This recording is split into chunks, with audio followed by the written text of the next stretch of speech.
Who are we spying on with it? Anyone that walks in here.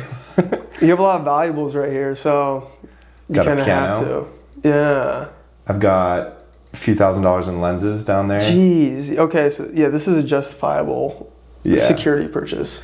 It is, but don't tell anyone. No. That the camera doesn't really record that well right now. So I don't know if I could go back and look at footage. Yes. It's just like if I want to look at it live, I could do that. So genius business idea, fake cameras. Fake cameras. Because people see a camera, they automatically assume it's running. Yeah. But then I've worked in property management and I was told, yeah, they don't work. Or it's such a pain to go get the footage from the different company that holds it that people like don't care to do that. Like, yeah. So it's like, oh, it doesn't work. So basically getting a camera, a piece of plastic that has a blinking light. The blinking light scares the crap out of people. Scare me. So if you have the blinking light, you're good. Like I'm not gonna come rob you if you got a blinking light. Yeah. Blinking light, you're safe. So well, and it does recognize people. So once it recognizes someone, I have that setting turned on, and there's like a few different other settings I could do. But once it recognizes someone, it will like wake up, and you'll hear like a little. Recognize anyone or recognize a person's face, like a specific person's face? This is not getting fed through an AI engine. Okay. But it could do that. It can't do that. Yes. But it could. I would just have to set it up for like that. But that's a lot of like CPU acceleration, and so like we're not too far away. We're not too far away. I just don't. Away. I mean, no, like it's very possible to do right now. I just don't have the tech for it right now. Yes. Wow. Brother, thanks for bringing these over. Yeah, this is the legit Coke. It's Mexican? got the pure cane sugar in it. It's kind of Mexican, but it's also very American. If you can see. No, you're right. I don't know why everyone America, says Mexican Coke. Because they got a lock on the good Coke. They do. Thank you. On all the types of good Coke. Yeah, like the Sprite, Mexican Sprite. Oh, I've never had that. Great. Yeah. It's just the sugar.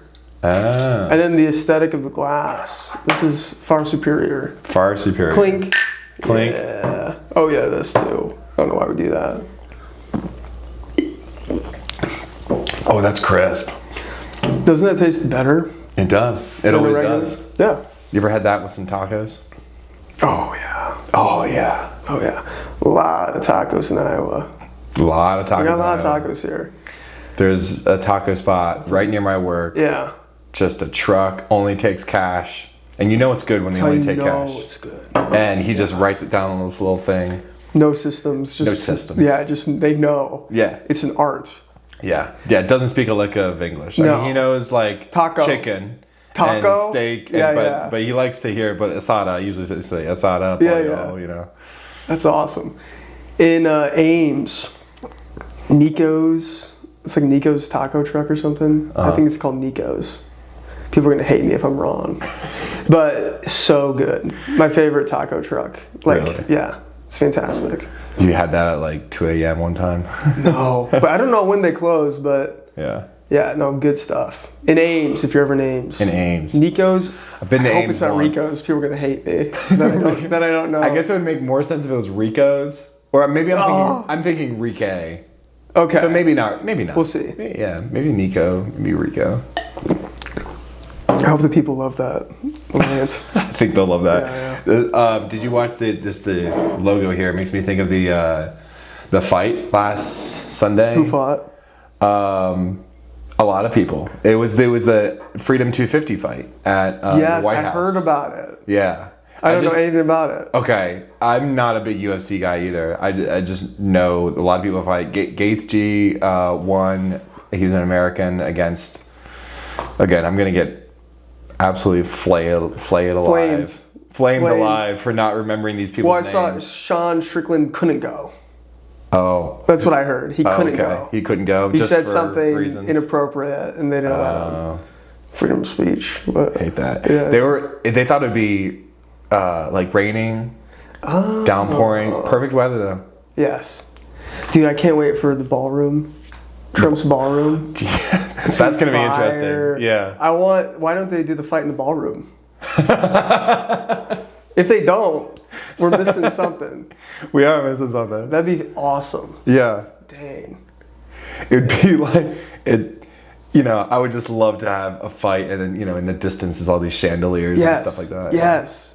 Beautiful. Mm-hmm. Oh, that'd be great. It's insane that ballroom is actually being built. How big is it? It's huge. It's massive. It's like triple the size of what the East Wing used to be. Good. Yeah. Bigger the better. The part of the White House that it was. It's the only thing I wanted out of Trump's presidency was the ballroom. This is ballroom? That's all I wanted. That's like what most people were just That's what we were all asking for. It is? Housing's hard to afford. Groceries are more expensive, but we got a ballroom. We got a ballroom out of the deal. We're good. The people's ballroom. The people's ballroom. We get to watch it. We do. We get to watch them enjoy it. Yeah. It's perfect. I'll give you an update, though. I'm going to D.C. for 4th of July weekend. You'll have to go check it out. I'll have to go check it out. Yeah. I'll have to go there on a security check. As long as you show up to the White House with a yellow vest and a clipboard, they let you in. Yeah, with a small ladder. Small ladder. Small ladder gets you anywhere. It does. I even have a safety helmet. If you need to borrow my safety helmet. I might do that. Yeah. I used to work part-time electrical job. They gave us all the safety gear, so just you can take it and you're completely safe. Yeah. Done. Safety first. Yeah, safety first. There you go. Are you certified a little bit in electricity? No. Wait, then what'd you... Remind me to not have you work on my future home. No, I learned how to, I was a helper. Okay. So I was helping somebody else wire a house. Yeah. Yeah. So they were like the certified guy. And then I was... But they would just tell you what wires to cross. They told you what to do. They did the complicated stuff. Like I did the grunt work. That was about it. Yeah. It reminds me a lot of what people are doing with data centers right now. Which is? Splicing fiber. Okay, they splice it. They splice it. One of my friends from here just went to Georgia. Okay. And then he might go to Alabama as well. Splicing fiber for a few months is going to make him as much as he made like all last year. So, I mean, long work hours. Super tedious work, I'm guessing.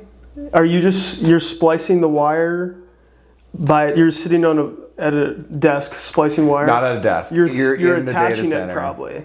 You're in the data center. You're going around to these different wires and splicing them to, I think, connect more or something. Makes more than most people with a college degree probably doing that. Probably. College degrees, man. Scam.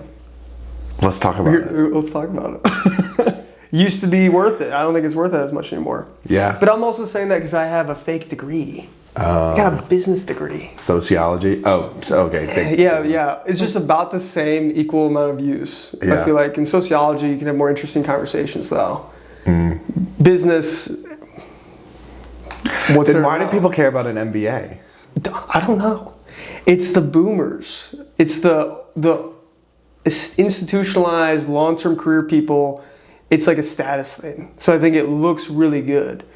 But most people I've talked to that went to get an MBA, their employer was paying for it or something, and they're like, really not worth my time.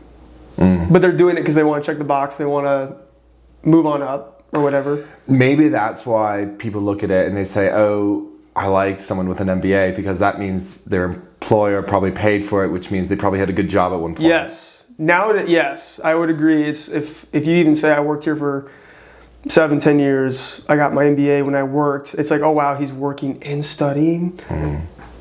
He's a stud. Multitasking, ambidextrous savant. Yeah, because I think it was viewed with more esteem, but now it's less so. But yeah, I say that. But if everyone's listening, engineer, doctor, like yes, get your degree. But for the average person, I don't know if it's really that important anymore. Yeah. It's a hot take. It's a not so hot take, actually. It's not so much of a hot take the last few years, for sure. Just because when you look at the debt accumulation of a young college grad, yes, versus someone that, they're going to be working really long hours doing a trade, but they're going to have no debt. Yeah. And in this day and age of housing prices and what it costs to live, yes. If you learn a trade, the path to business ownership is way easier. Yeah. So that's what I was telling Mike. Yes. My roommate, my housemate. I go like, this is the path for you if you want to not be doing backbreaking work at 65, because I think that's the people that don't go into the trades. They say, well, I don't want to be doing backbreaking work when I'm 50s and 60s. Yes. And I get that. That's I totally true. do. Yeah, you don't want to be that guy. So you want to put in the hours in your 20s and 30s, maybe 40s. Yeah. And then at that point, you have a set up kind of career where maybe you don't own your own business, but you're at least like a manager, like a crew manager of people that are doing the work. And then because at some point, I was talking about this with someone else recently, it's like you become less of a doer and more of a thinker, and the people are doing for you. Yeah, you're like a thinker, you're a planner, you're an organizer. But yeah, because even if you get into the skill of it, it comes a point where you start getting a crew with you if you want to do your own little small business. And then you can be the scheduler, right? You can do a little bit less work, so you can kind of save your back that way. But it is a risk, because there are older guys that get stuck in that and they don't grow or excel. They're super content with the paycheck, and then they're stuck with the hurt back, but they got to go to work. Like they can't not go to work, because then they don't get paid. And then what? That's right. You're not getting glass bottle Cokes anymore. You're not. They don't hand these out everywhere. Game over. You got to go to Mexico to find these. No, yeah. You're getting Folgers. Like, that's the craziest thing you're drinking the rest of your life. Yeah. If you're doing that. But yeah. If you don't innovate yourself, you don't recreate yourself, and move up and just... Investing in yourself is becoming so much more important. Because if you're not growing your own skill set, your own, like, even if it's just networking with people or improving yourself in some capacity, you can't count on a big company employer to keep you safe, right? Whereas like our parents, grandparents' generation, very committed to that. You could stick to a company 30 years, they take care of you. You're good. The greatest generation. The greatest generation, yes. But if you don't do anything to improve yourself, like, someone else is going to do it, and they're going to pass you. So, yeah. What do you think? Tough times. What do you think about productivity maxing? Getting the fine line between... That's a good question. What is, like, as far as like corporations getting the most amount of productivity out of you, or what? I think productivity maxing is a trend that's more about how do I optimize in my life. Oh, everything. Yeah, everything. Maximize everything in my life. Maximizing everything. So you're maxing. It's too much. You can't max everything. Yeah. You can't. But it's like that, what is it, that grind mindset, Sigma male grind set. Work hard every day for the rest of your life and just don't enjoy anything. Yeah. Like I don't know if I could do that. Yeah. Like, where's vacation? Vacation is not maximizing something. If you take a vacation, you're not maximizing your ability to invest. That's true. So like you can't maximize everything. People would say you're fun maxing. You're fun maxing. But choose your max. Right, and I think that gets down to the point of it where no matter what you do, even if you have fun while you're maxing, it's still a lot of output. I think people have lost the ability to rest. Rest is huge. I've been took a fun trip to Hawaii with a buddy a few years ago. And he wants to let's get up at 6 a.m. Let's run on the beach. Let's do this. It's like too much. Bro, let me sleep in. It's vacation. Yeah. Like I have to get up early for work. You're gonna tell me I have to get up early for vacation? Yeah. Let a guy sleep in. Yeah. Now, do I one day of the trip get a sunrise view or something? Like, yeah, okay, justifiable. Not every day. Let a guy sleep in. Yeah. I'll stay up late and enjoy the nightlife or something, but you can't maximize everything. Did you get some fun hikes in Hawaii? What islands did you go to? Just Oahu. The main one. Yeah. Honolulu, that's the city, right? Honolulu is the capital. That's where I was. That's on the Big Island. So that's Hawaii. I was on the Big Island then? Maybe. I thought Hawaii. Again, we're gonna get flamed. Flame us. Yeah. I remember going to. I thought it was called Oahu. And then there's like North Shore on the North Shore, obviously. Yeah. And then Waikiki Beach, if I said that right. I think you did one too many keys. Waikiki Beach. Yeah, there we go. That's there. So whatever island that is. I don't know. Yeah. We're not rich enough to know this thing. We're not rich enough to. I've never been to. I still haven't been to Hawaii. I grew up with so many rich kids. Oh really? Yeah, so now it's like if I see him, it's always like Clive. I went to Des Moines Christian. You Des Moines Christian. Okay. Yeah, so a lot of rich did kids. you know two? Yes. Two trans? Yeah. Oh my Two's God. awesome. Yeah, Two Two's is cool. quite a bit younger than me, but Yeah. cool kid. I used to play tennis with him a good bit. Oh, I haven't nice. seen him in a bit, but Nice. he's an attorney at Dude, you Baker should Drinker. hit him up. He should do this. He should. Tell us I know. about law. Yeah. Yeah. Get us and some then legal advice. The family, Unsanctioned. his family that he was part of, the Durick family, amazing family. Amazing, yeah. Yeah. I've met most of them. Yes. Yeah. Oh, cool. Yeah. But not them specifically. A lot of the kids, rich kids you grew up with. Yeah. Now if you see them, it's always like, yes, like our family's got a house in Florida or a house here. Like we go hang out every spring, we do this. Or shut up. It's just, I can't have this conversation with you. Like, I'm saving to take my own trip somewhere where I don't get to do nearly as many cool things. I haven't gotten a boat picture. All these people have pictures on boats on their Instagram. I haven't gotten to a boat stage yet. Like, it's probably not that much money, but like I want to do it at some point. Everyone's got their crew on the boat. No, absolutely. With Cancun or Italy. I haven't gotten there yet. Like, I need to get there. Yeah, the Amalfi Coast, man. It looks beautiful. It does look beautiful. I still haven't been to the Amalfi Coast. When I grew up, going to the lake meant we went for a day, Yes. and it was like we had like a picnic, and we'd just go play in the lake. No. and Lake come back. house, bigger than most people's house. Right. That's when people now say, "Oh, we're going to the lake this weekend," that Yeah. means we're just gonna like see it at our house that has a boat, and then grill out. It just and drink sits here most of the year. You're not even here. It's an appreciating asset. Talk about real estate. Let's talk about real estate. Like the fact that you can have the second house, Yeah, and then other people are like, hard to get in. I know. That's tough. It is tough. That's tough. Is it a building problem, or is it a supply? Is it a regulation problem? Is it a builder's problem? And also, Yeah. shout out, someone from my YouTube commented, we need someone to talk about real estate. So that's. So you got me. We got Justus Caves, everyone. Guy just about a year in to tell you all about it. Here we go. Yeah. Here we go. Let's talk about second homes. Second homes? Goodness. If you can have a second home, good for you. That's what I have to say to that.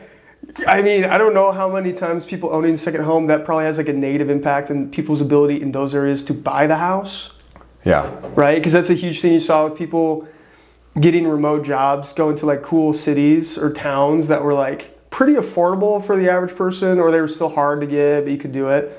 And then if you have a huge amount of people pop into some place, working remote jobs, making crazy money, you buy up all the houses. I mean, that can be a negative impact on stuff.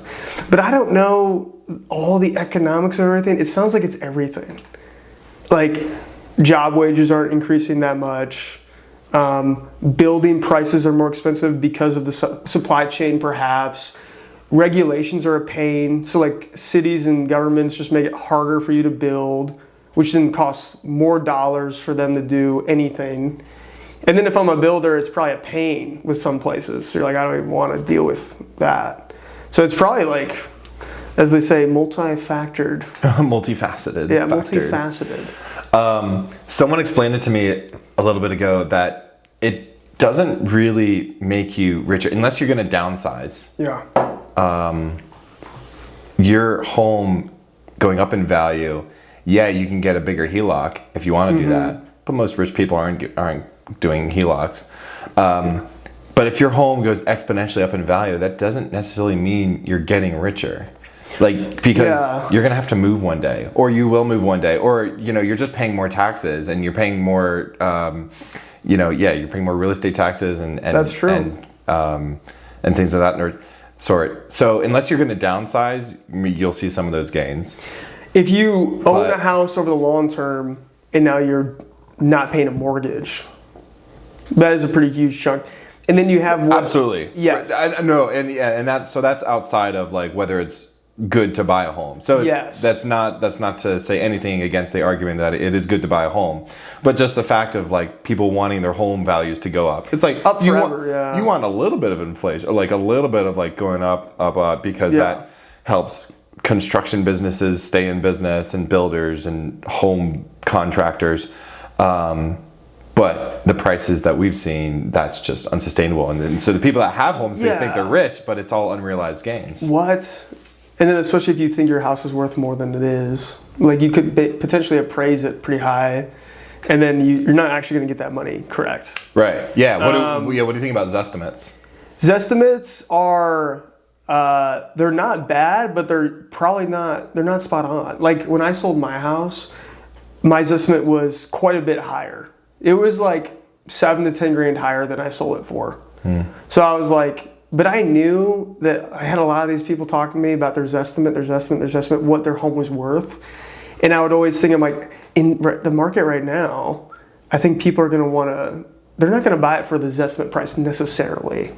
But each home is its own little adventure, you know? Like some homes, their Zestimate might be low because there's this huge, amazing feature they've done to the house that is not accounted for. So the Zestimate data, as far as I know it, is looking at average property values and then like what's the average sale price of the homes in the area. And then it's calculating that based on your address. So there's a lot of things it doesn't know about the value of your house. But it looks at square footage, it looks at the average home price, and then if homes in the area have been selling, averaging that out based on your square footage, yours might be a little bit bigger, so maybe it like increases it a bit. So it's not a bad metric, but it's not a final metric. You know? It's not like the actual share price of your stocks right now. No. Good. Yeah. No. If you log onto your investment account Yes. and you say, oh, my stocks are worth exactly this much, like I could sell it for that much right now. Yes. It's not like that when you. It's look not at like these that. estimates. Yeah. Real estate's a little bit different than stocks. Because for somebody, it's like, I really want a house with X feature. And so somebody else might look at X feature and be like, I don't really care about X feature. But then they walk in, you're like, man, I'm willing to pay 5-10 grand over asking because this home's got this thing that I really want. I saw a bird in the backyard, and that was the first bird I ever loved. My great-grandma passed away, and she loved that bird, and I think she was telling me, like, so you can't ever account for that. No. Somebody might That's have not included in the estimates. their great-grandma spirit telling them to get this house. Yeah. Yeah. You never know. What about luxury real estate these days? Luxury real estate. And the trend to hide everything. Oh, yeah. So I remember you're asking me about this. So you're saying, like, you don't even know there's an oven there. You're like, where? Yeah. You're like looking, you're like, it's just like a I mean, it goes from... You're kind of like looking, you're like... and then there's no button either. Does it start right here? Like, and then, like, there's a secret button, like, underneath somewhere, and it, like, opens up. Kind of ridiculous. But that kind of goes into, like, modern design. Somebody out there must like it. I stayed in this house, and maybe someone that's watching one of these days will. It's your house that I stayed in a while back ago, and I stayed there for maybe like 2 months, and it's just very, very, very nice house in Virginia. Yeah. And I remember, putting down a list of things that are in like really nice houses, and one of them was that. People that have a nice house, they like to hide everything. Yeah. Like TVs.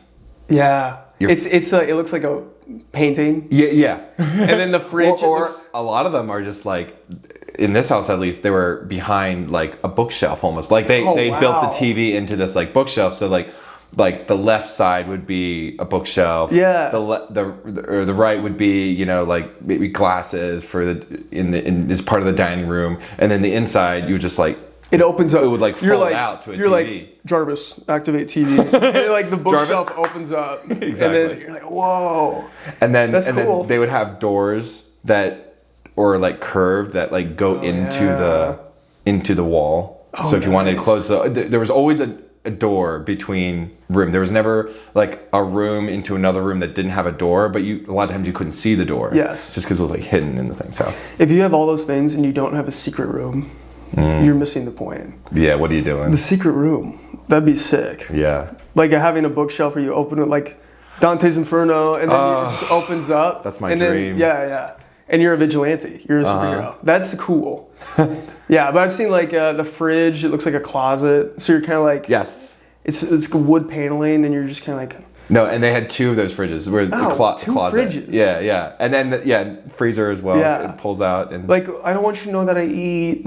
I can't let you know that I have food sometimes. You know, I don't know. It's crazy to find in this or what. How it's so hard to find the trash can. Yeah. In those kind of kitchens, like.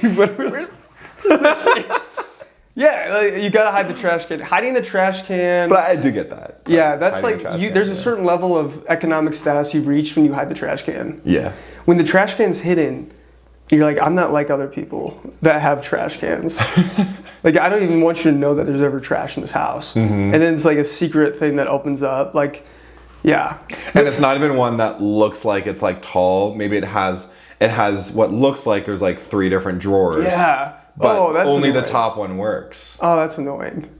Oh, that's crazy. I was thinking about this the other day. I was driving by a gated like air development. Yeah. Like, man, the first thing you want to do when you're rich is put up a gate.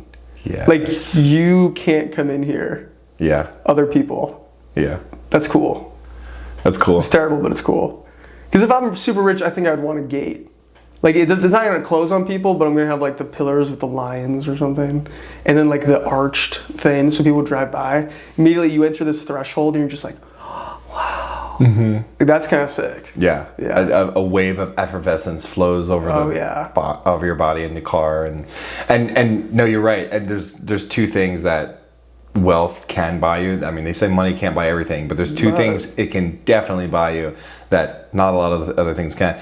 And it's anonymity and privacy. Yes. Which are related, but they're different. That's a really good point. I think I would rather have like really rich people buying and creating like these incredible houses that no one else can afford for them to stay in forever. Yeah. And like to pass on to their descendants or something. Yeah.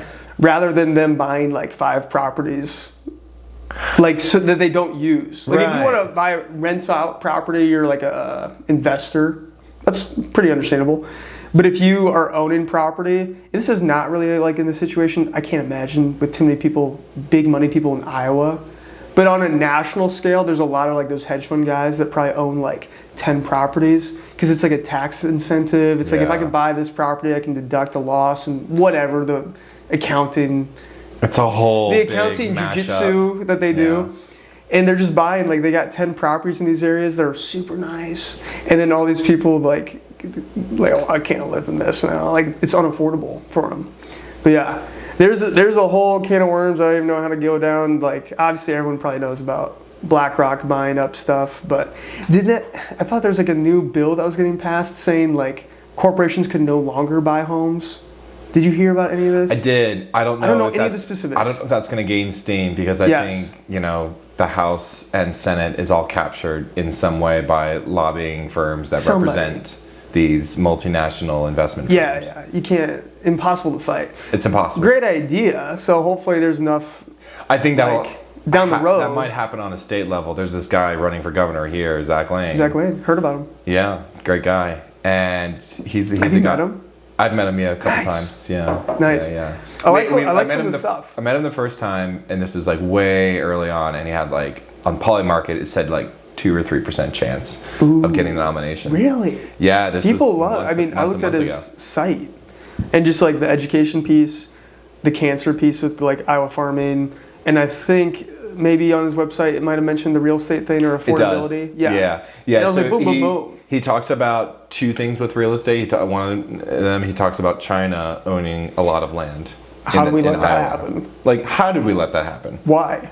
Why and how and like, how are Chinese companies getting subsidies? By owning land, because they own land here and then they invest in businesses here, and so somehow that works into a subsidy for them. This is so beyond my scope of like my understanding of things. Yeah. But get from like my small brain level, I'm like, hey guys, bad idea. Like I'm just a normal guy, but I'm like, why? This is of no benefit to the average American. No. 0 benefit. This one's got electrolytes, 60 milligrams caffeine. 64 or 60 milligrams? 60 milligrams. Ooh, good catch. 60 milligrams, 0 sugar. Sports, calorie burn, and metabolism. Yeah, dude, we need that calorie burn. Need that calorie burn. We need the burn. Like, we got so much to burn here. What do we want to try that one first? Let's go with this one first. Okay. This is raspberry lychee.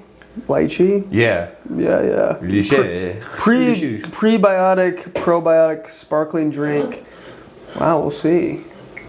I was just thinking about this the other day. I was like, it's already June, and I have not gotten like my summer bod. Oh no. And I was like, I don't think I've ever had my summer bod. And every year I'm like, next summer bod, let's go. Hot boy summer. Hot boy summer. And then I was like, June, I've seen people post stories of them at the pool or whatever. Oh no. And I haven't been to the pool once. Do you have a pool? No thingy. I'm not rich like that. Well, I don't own a pool, but I live in an apartment building, so we have a pool. Yours here. is a lot creamier. Yeah, than how mine. did that happen? Are you supposed to it's probably like a mix kombucha it? thing. So maybe you got a little bit more of the good stuff. We were just talking about China. Growing up, my Chinese grandma brewed tonics with a symphony. You've brought China into my house. Take it away. We're not drinking this. Just kidding. I'm still gonna try. No, it's great. I'll happily have it. Happy life, caffeine free. Oh, that smells great. It's good. It's light. It's flowery. Doesn't take itself too seriously. It's like I'm here, and I'm pleasant. Yeah, that's what it's saying to me. I'm here, but I'm not queer. But yeah, summer bod hasn't happened, and I'm kind of torn about it. Next year, summer bod. Okay, I'm gonna hold you to that. So hold me to 2027 summer bod. You heard it here first. You heard it here 2027 summer bod. Gosh, because I was like, people are posted at the pool. I'm like, haven't been to the pool, and I'm like, I don't have no problem going to the pool. But I've never gotten to that point where I'm like, oh, I got the summer bod for the pool. I've never got there. It's all about. It's not necessarily even like cutting. It's just, but it is about what you eat. Oh, for sure. So, I think a good bit of the fall time frame, like it's anything after like September, October. Yes. So like October time, start just like pumping up like a lot of dairy, a lot of meat, even a lot of carbs, heavy stuff. But and then also gradually build up your workout. Yeah. And then February, March time frame, that's when you start eating a lot less. Eat better. Yeah. And that's when I started the I don't eat from like 7 p.m. to like 11 a.m. Nice. Intermittent fast. Intermittent fast. 15 hours? What is that? That's 14 hours. 14 hours. And yeah, I don't think the morning side is as important, and sometimes I will skip on the morning side because if I have like a heavy workout in the morning, then I will want to eat something. You need some energy. Yeah, you need some energy. Yeah. But caffeine is also a good I was about to say depressant. Not depressant. The opposite of that. Not perspirant. Antiperspirant. Antiperspirant? No, oh, it's great. it's not. Antidepressant? No, it's a good appetite suppressor. Appetite. That's what it is. Yes. Speaking of appetite suppressor, which I've been a bad boy. I've been getting into. Your appetite? My appetite has been not as good as it should be. Partially because of your new sponsor. Yeah. On. Oh. Wow. Sponsored by On. Sponsored by On. Yeah, once I did my electrical side hustle job, I was like... You got into that? I needed something to look forward to. Wow. So I got into these. You got into those. Dude, I've never... I'm okay. I don't... Later. Maybe, yeah. But... little fairy dust. Little fairy dust. It's like the good stuff. What do we say with... my friends, we say like, you got a little Zimbabwe. Zimbabwe. Zimbabwe. I like the forgive me, Father, for I've zinned. That's good. There we go. That's a good one. But yeah, what's a couple other real estate topics people want to know? What do you think? We got some questions about just early mistakes of first time home buyer. Yes. Mistakes when you're looking and being persuaded in a certain area. Now, obviously, the real estate agent. Yes. I'm also licensed only in Virginia. You're licensed only in Iowa. The real estate agent is supposed to have their fiduciary duty to do what's best for the client. Yep. But there's some times when just in your normal sales approach, you can kind of like lead someone in the direction they didn't think they'd be going. So, how do we stay on track as a buyer? Yes. Yeah. How do we stay on track as a buyer? That's a good question. I just feel like the education and knowledge of the individual buyer is like a really important part. Because like the expectations that they have for getting into the house, it's a first-time home, and their affordability is less than what they wish it was. Like you're not going to be able to get the nicest thing necessarily. But as a real estate agent, my job is to make sure like we do the inspection, right? What can we get out of that negotiation to get that fixed if there's an issue that needs to get fixed? So that when you get put in the house, nothing bad's gonna happen. Like that's my concern with the first-time home buyers, like their affordability and like not putting them in a situation where they're gonna be stuck with like a disaster. Yeah. Outside of that, if you wanted something that was like really nice or did this or that for you and your affordability's not there, it's not much I can do for you. But from a fiduciary responsibility, my view is I'm trying to protect you from something really bad happening. Financially. Yeah. Like that's my fear for you as a first-time buyer. Because the home inspector is supposed to protect you from unforeseen this and this and that. And they can't see through walls. And they can only see what you can see. No, right? They can't. They catch a lot, but they don't catch everything. So you never know. You can't make any decision knowing everything. I think. Let that sink in. Let that sink in. It's sunk in. Done. Yeah. So, but every real estate agent they should be doing their best for you. But like some buyers, maybe it's not their first home. They've had like 5 homes. Like they know what they want. They know what they're looking for. So like I'm here to like make sure this transaction just goes smoothly. Get them what they want. Yeah.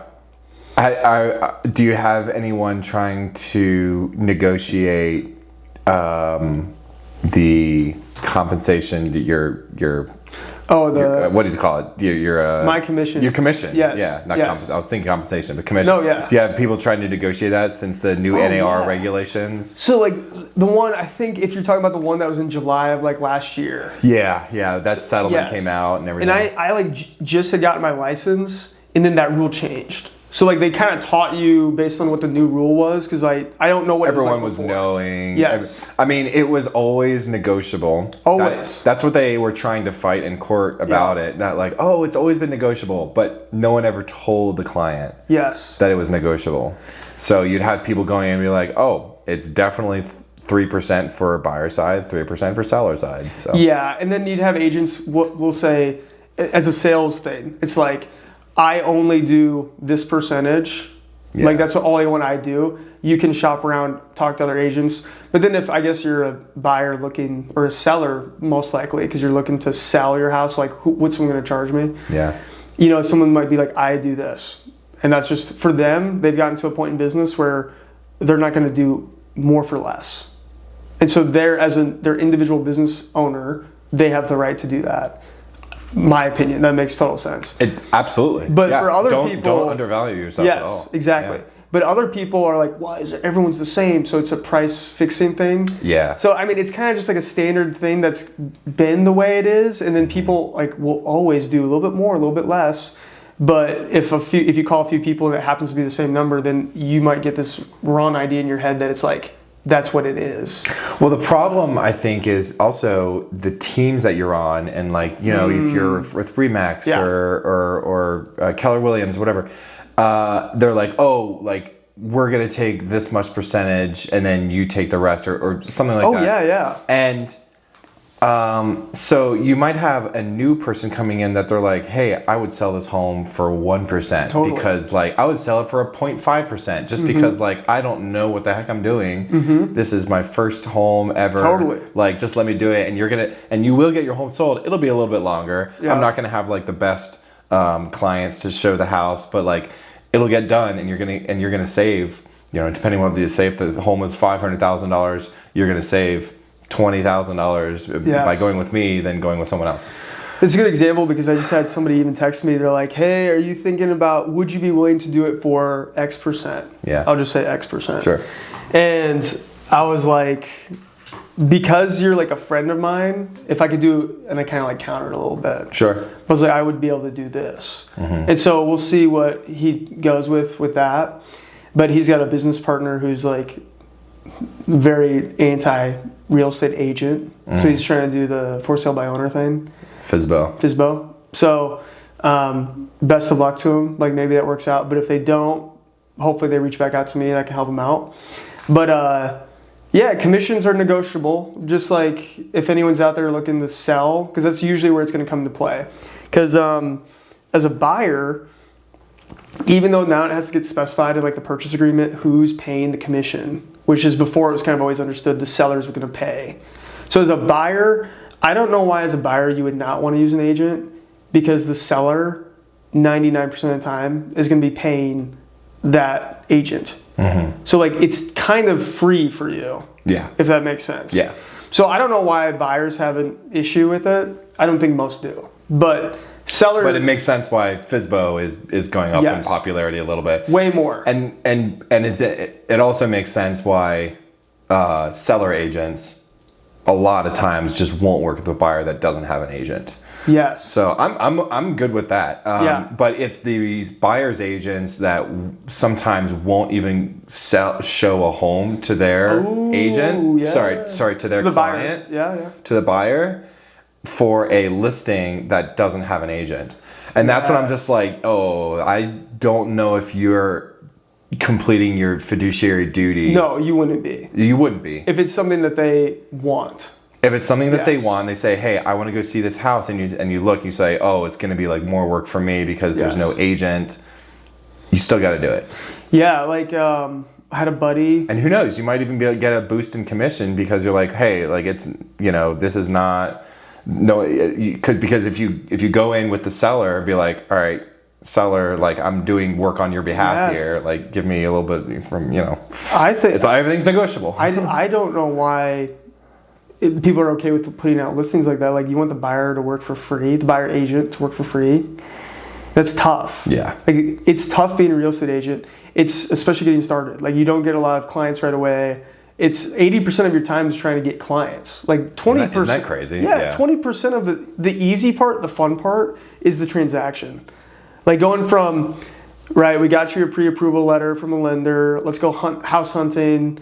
You found something you like. Boom, let's get a purchase in there. And then like, what can we negotiate to get you out of that deal? Like that's the fun part to me. That's like the real estate part. And then 80% of what you do as a real estate agent is like, try to get business. Until you've been in long enough, you're getting business just handed to you. Because like your name's out there and stuff. Yeah. So it's really hard getting started. You're basically like that. Was that guy in New York City, Ryan? Was it the really nice hairdo with the white hair? Yes, Yeah. Ryan Searhart. Yeah. Yeah, he's got like a Netflix documentary about him, and he goes into, and he's done like videos with Mr. Beast, and he says, this is a $15 million 2-bedroom New York City apartment. Yeah. Owned by someone from Saudi Arabia. Yeah. That has American owns that it. has 10 wives, and all their Yes. wives are tax deductible. Russian oligarchs own this building. That's a whole, back to what we were talking about earlier about other people owning. Absentee owners. Yeah. Now I do understand. Now Kevin O'Leary did have a good point of like, you have someone that owns a really nice apartment in New York City. I forget that guy that the mayor of New York City called out. Mamdani called out somebody. Some guy for owning an apartment, but basically never living there. And no one's in it or something. And no one's in it. Yeah. Which, like, obviously, okay, when you think about it, like, not great. Obviously. No, I don't like it. But at the same time, it's like, they're obviously, like, paying for all the... They're paying taxes on it. Property taxes. And they're paying for it to be upkept. And there's good security on the apartment. Mm-hmm. And they're not there using city resources. So it's like you get all the benefits of someone paying into the system without them even taking from the system. Yeah. So in that sense, it's like... It's a good back and forth because I can see the other side of it too. Like Yeah. I was in New York once. I hated it. But I was in Central Park and I was looking out at these like giant apartment buildings. And I saw like how much sunlight it took away from the ground. Oh, really? Because I was just like, the sun is at noon, it's here, and then as it comes down, the buildings like casting this giant shadow Yeah. that no one lives in. And it's taking away good vitamin D from me. I felt disrespected. But And that's why you're not going back. that's why I'm not going back to New York. I think Central Park, man. We need like a Costco, a Walmart, In Central and an Park? IKEA in Central No, Park. if Central Park doesn't get a data center in the next 5 years, I'm going to Oh. be starting a riot. That would be good. We need a data center? Yes. And a data center in Yes. Central Park. And then for the people, like a Buc-ee's or something. There we go. Yeah, like a Buc-ee's. Yeah, that's the future. That would I be wanna killer. live in. That's the future I want to live in. Yeah. No more trees. I don't. What do they do? Trees They just sucks oxygen out of the Yeah, air. they're not good for Scientifically, Yeah. that's bro science. I want everything I touch to be made by a person. Like That's how you stay grounded. Yeah. I was thinking about like these big cities, like I could never live in. It's just like you're surrounded by things that are only made by people. Like everything I touch was made by a person, and like you forget God exists because you're like, oh, at Central Park, there's a little shrine of green grass over there. Even houseplants have a hard time surviving in New York City, just because even the sunlight is engineered. Oh. I know this couple that met in DC, got married, and lived in DC for a little bit, and then They put all their stuff in storage and got on the road before he got a Cybertruck. But he got a Cybertruck a little bit after they came out. And now they just have like an account where they just kind of travel and post. And he used to work for Department of Defense, now Department of War. I'm not sure what he does now, and I'm not sure what she does. Anyway, but They got a Cybertruck. they just went from like complete city dwellers to... obviously they have a Cybertruck, so they have tech with them. Yes. But they literally have been living on the road for a couple of years now. That's awesome. And it's crazy that I used to see them like on the regular, and they were, just doing their daily thing, commute in and out, and now they just don't have a home. We like the world we live in is so dystopian that like there's so many people that have to escape it through those means. Yeah. And what does that tell you about like when people will literally give up having a place to call home? Yes. And they would have more fulfillment potentially. Yeah. At least for the short term, like exploring. Yeah. Yeah, like it's Getting just grounded. crazy. Yeah, exactly. Grounded all the time. You know about that with your electrical work. Grounded. Oh yeah. Did you feel grounded when you were doing electrical work? Yeah, I would try to take off my shoes and just like stay grounded, but yes, live wire. But yeah, super interesting. Just how everyone's trying to escape society in that way. But I'm trying to think of another good real estate topic that's people are going to want to know. First time agent, like you were a first time agent at one time too. Like people are probably going to watch like the real estate's like a fraternity. It is. And it's hard like to get in. everyone's always trying to. Well, people are always like trying to invite you in. I feel That's like. true. Oh, right. Yeah. So it's like if it's full of just like finance bros, frat bros, sorority girls. Like that's how real estate feels to me. Wow. Yeah. It's like that's the vibe and the aesthetic of it. You're kind of like in a club. Yeah. But everyone's always trying to get you. You should. I had a good conversation with you once. You should do real estate. Like that's I got my real estate license, and everyone was like, "That makes so much Yes. sense." Oh, and I'm you like, "It's talk. not because I'm good at selling." No, you talk to people. Yeah. And then some people are just like, I like houses. I like watch HGTV, and I just thought, Wait, but why is this kitchen giving everything? everything. It's like, what does that mean? But yes, for sure. It's like, I don't. But yeah, real estate. It's just it's such a fun thing to do. It's way harder than people think because I think 80-something%, maybe more, of like first year agents don't renew within a year. It's like tragic. a high number, which to me it's like, okay, so within a year they stopped. To me, when I first experienced like what it's like, you have to like go out and talk to people, call people, do whatever it takes to find clients. I was like, this is hard. And I was like, oh yeah, people probably quit in the first month. Like it's not probably like a year before they're like, oh, I just can't do it. It's probably like the first 1 to 3 months. It's like, dude, this is tough. This is not HGTV. I thought this was gonna be easy. Like who doesn't like houses? You know? But super rewarding career when you can get something to work. Well done, man, for putting yourself out there and doing it and not worrying about like the current spotlight. Like Yes. when you get into a career such as real estate, the spotlight isn't on you, but you just got to put in the work and you're doing the grind. Yeah. Do my best. Well done. I'm trying to think of what's helpful for like a first time, someone who's thinking about doing it. Like you've been on a team, Yeah. right? I've started out as independent, and I'm content staying here until maybe I decide to do something different down the road. But what were the benefits you said of or being on a team versus going independent? Maybe the marketing was pretty good. They did teach me a little bit about marketing, and things that work, things that don't work, and how to kind of like gear the conversation around. So there was this book that they told me to, and I did read it. I can't think. The name of it is Always Be Giving or something like that. The Giver? No, not The Giver. You know, The Go-Giver? The Go-Giver. The Go-Giver. Yes, The Go-Giver. Yes. Yeah. No, The Giver is a totally different. The Giver is that's like a that's a good one. That's what we live in today. But it is. The Go-Giver is what we should try to live in. Yeah. So instead of go-getter, it's the go-giver. Yes.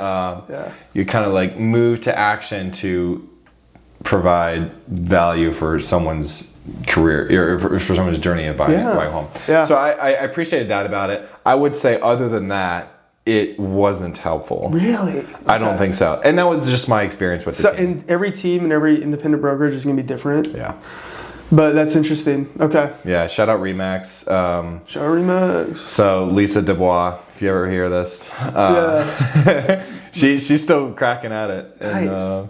Back in Arlington, Virginia. But even a couple of the agents that were new-ish to her team at the time when I joined, I've contacted them since then. They're like, yeah, I moved on to another team. And we didn't really talk about why. But I think she just kind of had a couple of her favorites on the team, and they just kind of They got all the business. They got all the leads. Yeah. Like I thought I would get some leads. I didn't expect a lot, but I never got any leads. Well, like I got like one renter's lead that I think nobody else wanted. Yeah. And I'm like, How big was the team? It was like 12 people.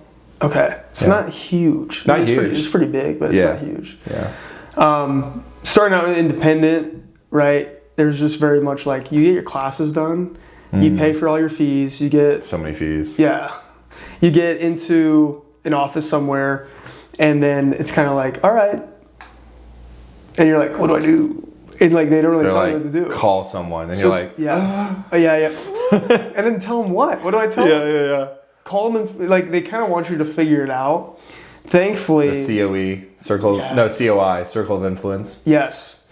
So yeah, that's the part of real estate where if you're independent, like you don't learn a ton off the bat, but you learn so much. Like once you get deals, like you have to like know every aspect of it. Mm-hmm. So like when you get a client, you learn so much. But the time frame of getting reps in to learn more, not as much as if you were on a team. If your team's getting a ton of deals that you get to help out with and stuff. But thankfully, my brokerage is pretty awesome. Hopefully, the other guy I want to hopefully have on here to talk more real estate. He's been doing it a lot longer, really good. I love it. I'd love to talk to him. He's the first person I call for anything. Like I'll ask him questions. That's good. It's always mentor. Like, yes, he kind of is a mentor. He's younger than me. And he's a mentor, which is hilarious. Yeah. But yeah, if you have someone that you can work with that you trust at any brokerage, that's like the game changer, I think. Yeah. Huge. Shout out Justus Caves. If you need to buy a home, sell a home, or looking to invest, let me know. I appreciate it, man. Thanks for being on the pod. Absolutely. Let's do a little clink. Yes. Where can people find you? Online? Instagram. Justus Caves. That's about it. Okay. I don't have any other famous things. No books that you've written yet? No OnlyFans. Only pans. Because when you show a kitchen. Yes. Yeah. That's good. Yeah. That's good. Awesome. This is fun.